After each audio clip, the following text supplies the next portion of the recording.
보통 함수를 엑셀 기능의 꽃이라고 하죠. 그렇다면 엑셀에서 제공하는 그 많은 함수들, 그 함수들의 꽃은 무엇일까요? 대부분 VLOOKUP이라고들 말씀하십니다. 왜 그런지는 활용 사례를 보면 바로 아실 수가 있습니다. 과일들의 입고처 정보가 기록이 되어 있죠. 품목, 입고처, 최소 주문 수량, 주문 마감 시간, 이런 데이터가 정리되어 있습니다.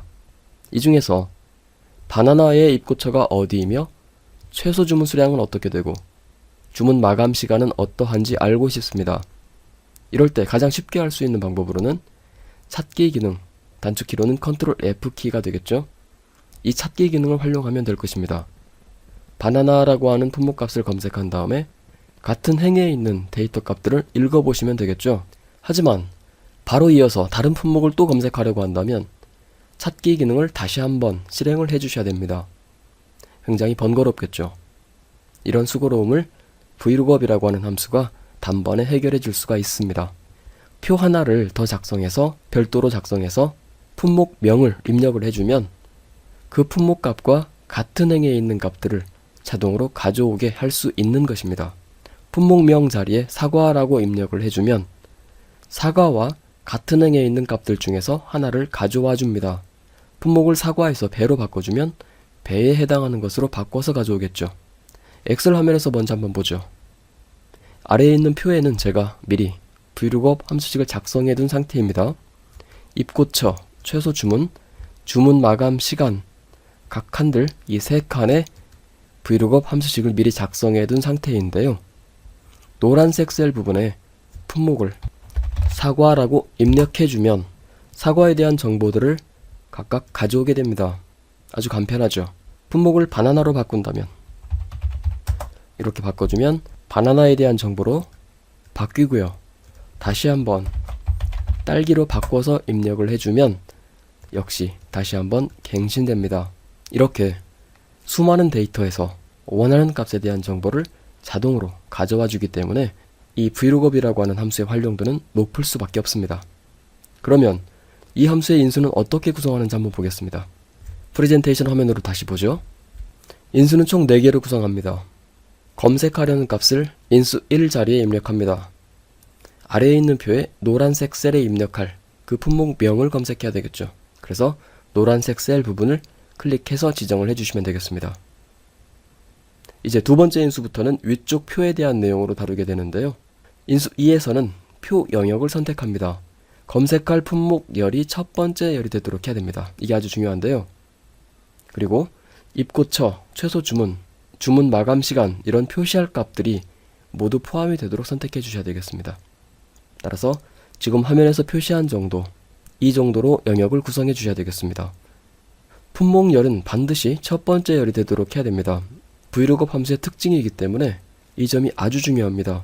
만일에 첫 번째 열이 품목이 아니라 순번열이 되도록 이렇게 지정을 해버린다면 이때는 바른 값을 얻을 수가 없습니다. 그리고 세 번째 인수에서는 표시할 값의 위치를 지정해 줍니다.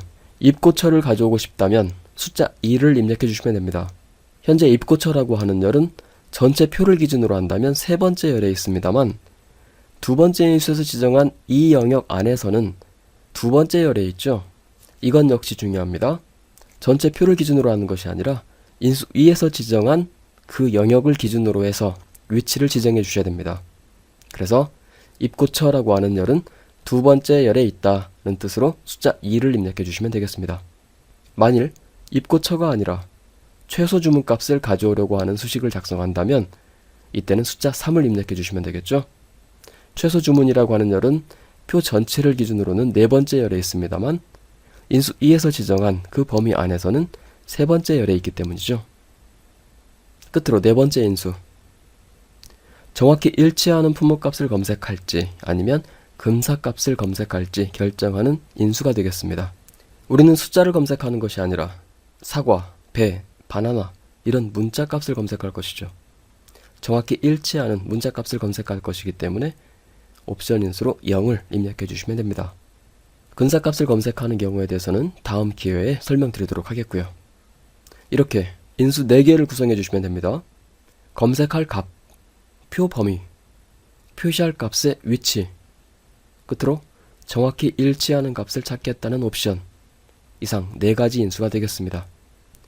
여기에서 가장 주의해야 될 인수는 표 범위를 어떻게 잡는지 두 번째 인수가 되겠죠. 앞에서 말씀드렸던 것처럼 검색하려고 하는 값이 있는 품목이라고 하는 열이 첫 번째 열이 되도록 인수 2를 지정해 주셔야 되겠습니다. 그 다음으로 중요한 것은 표시할 값의 위치입니다.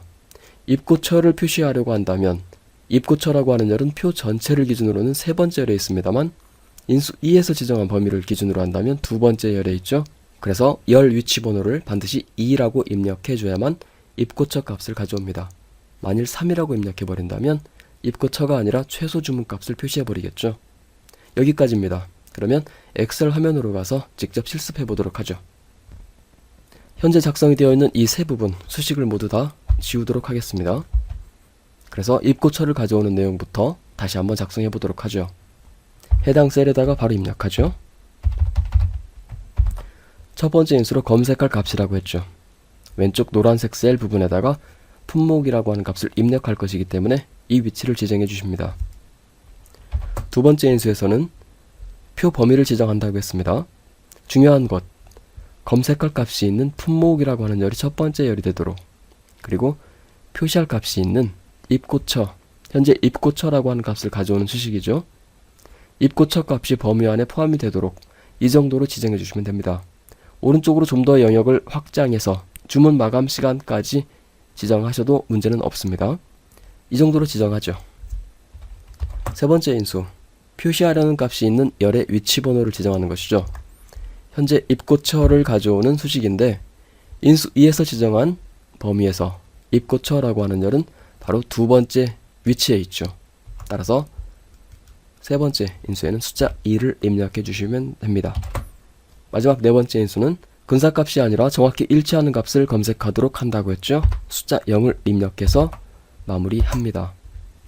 현재 품목값이 아직 아무것도 입력되어 있지 않기 때문에 오류 메시지가 표시되고 있습니다만 품목값을 사과라고 해서 검색하도록 하면 사과의 입고처 첨과 A라고 하는 값이 바르게 표시되어서 나타납니다. 계속 작성해보죠. 이번에는 최소 주문 값을 가져오도록 하는 역시 vlookup 함수식입니다. 검색할 값을 인수 1자리에 넣죠. 노란색 셀 부분 지정해 주시고요. 두 번째 아주 중요한 인수, 검색할 값이 첫 번째 열이 되도록, 그리고 표시할 값이 있는 최소 주문 값이 범위 안에 포함이 되도록 이 정도 지정해 주셔도 되는데 앞선 범위처럼 똑같이 주문 마감 시간까지 그냥 지정하도록 하죠. 세 번째 인수, 지금 수식은 최소 주문이라고 하는 값을 표시하는 것이죠. 인수 2에서 지정한 범위에서 최소 주문이라고 하는 열은 세 번째 열 위치에 있죠. 그래서 숫자 3을 넣습니다.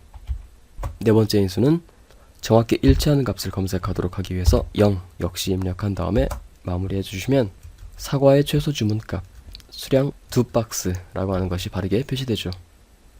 품목을 바꿔볼까요? 바나나로 바꿔서 입력해보면 바나나의 입고처 첨과 B 그리고 최소 주문 수량 4박스 바르게 갱신되어서 표시되죠. 아주 편리하죠.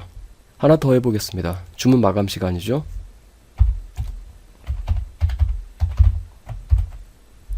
노란색 셀 부분을 검색하도록 지정하고요. 똑같이 검색하려고 하는 품목이 첫 번째 열이 되도록, 그리고 주문 마감 시간이라고 하는 현재 표시하려고 하는 값이 범위 안에 포함이 되도록 이렇게 지정해 주시고요. 세 번째 인수는 주문 마감 시간을 표시하는 수식이므로 인수 2 범위에서 주문 마감 시간은 네 번째 열에 있죠. 전체 표를 기준으로 한다면 다섯 번째 열입니다만 인수 2에서 지정한 범위를 기준으로 한다면 네 번째 열입니다. 따라서 숫자 4를 입력해 주시고요. 여전히 정확히 일치하는 값을 검색하도록 숫자 0을 입력해서 마무리합니다. 주문 마감 시간도 바르게 표시되고 있죠. 바나나의 주문 마감 시간은 오후 2시입니다. 품목을 바꿔보죠. 무화과로 바꾸니까 무화과의 입고처 값에서부터 시작해서 주문 마감 시간까지 바르게 갱신되고 있습니다. vlookup 함수식은 이렇게 작성해 주시면 됩니다. 검색하려고 하는 값에 대한 정보들을 이렇게 바로바로 자동으로 가져와서 표시해 주기 때문에 실무에서 아주 편리하게 많이 사용할 수 있는 수식이 되겠죠. 이 함수에 대한 유의사항이 두 가지가 있었습니다. 두 번째 인수의 범위를 지정하는 것, 그리고 세 번째 인수에 열 위치 번호를 지정하는 것이었습니다. 이 두 가지만 유의해 주시면 일반적인 실무에서 큰 어려움 없이 활용하실 수가 있습니다. 물론 이외에도 몇 가지 주의사항이 있습니다만 현재 기초 단계에서는 이 정도 수준만 알고 계셔도 큰 문제 없이 활용하실 수가 있을 것입니다.